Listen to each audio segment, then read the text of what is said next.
This is the story of Nader, the boy who discovered the secret land of toys. Once upon a time, in a big city, there was a little boy named Nader. Now, Nader was a curious boy, but lately he'd been really bored. His toys didn't seem fun anymore. They were just dull and lifeless. And all his friends were busy doing their own things. So Nader spent his days staring out the window, dreaming of adventure. One Thursday morning, while rummaging around in the attic, Nader came across an old wooden box. It was filled with all sorts of odd items, old hats, dusty books, and yellowed photographs. And at the bottom, nestled in some straw, sat a small mirror. It was ornately carved and looked like something out of a fairy tale. As Nader wiped off the dust to get a better look, he noticed a faint inscription on the frame. It read, "The secret word awakens the magic within."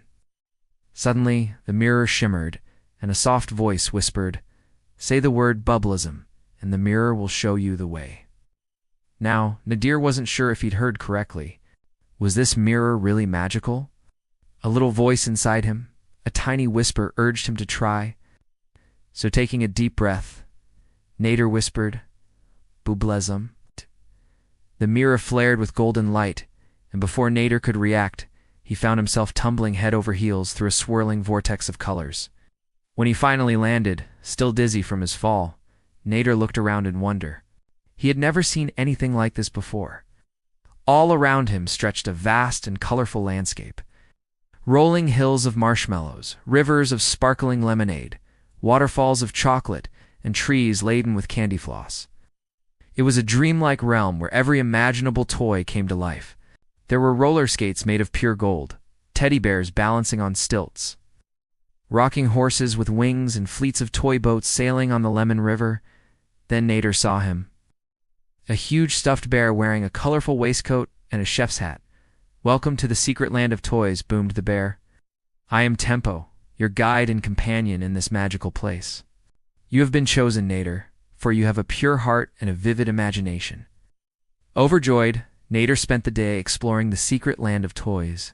He raced his toy boat across the Lemon River, climbed the marshmallow hills, and slid down the chocolate slide.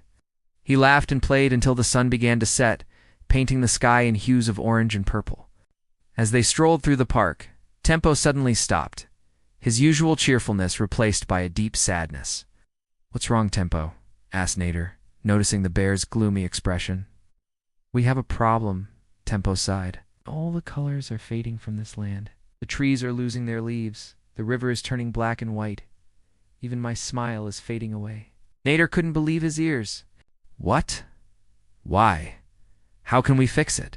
he exclaimed, his eyes wide with worry.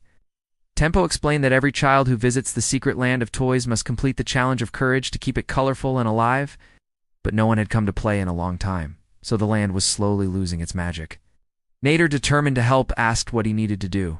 "You must face your greatest fears and conquer them," Tempo said. "That's the only way to bring color back to this world." Just then, a large box made of solid gold appeared before them, adorned with intricate carvings and sealed with a complicated lock. On top, a booming voice echoed, "Only the brave may pass." "Are you ready, Nader?" the voice boomed. Taking a deep breath, Nader nodded bravely and stepped forward. He put his hand on the cold metal lock and closed his eyes tight. As he opened them, he saw that the box had vanished, leaving him in a dark, narrow passage. At first, Nader was scared, but then a thought struck him.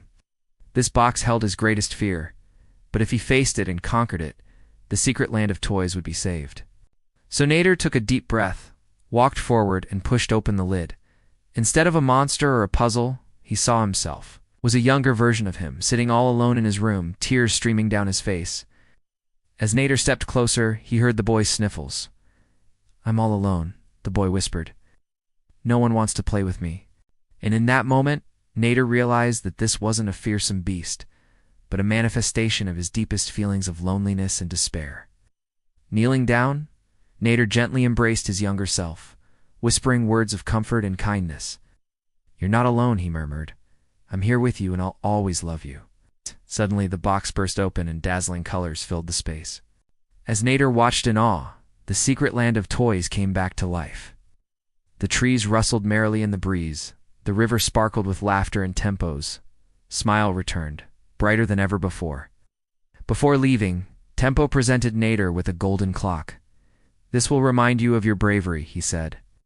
"And whenever you miss us, just say the word Bubblizoom."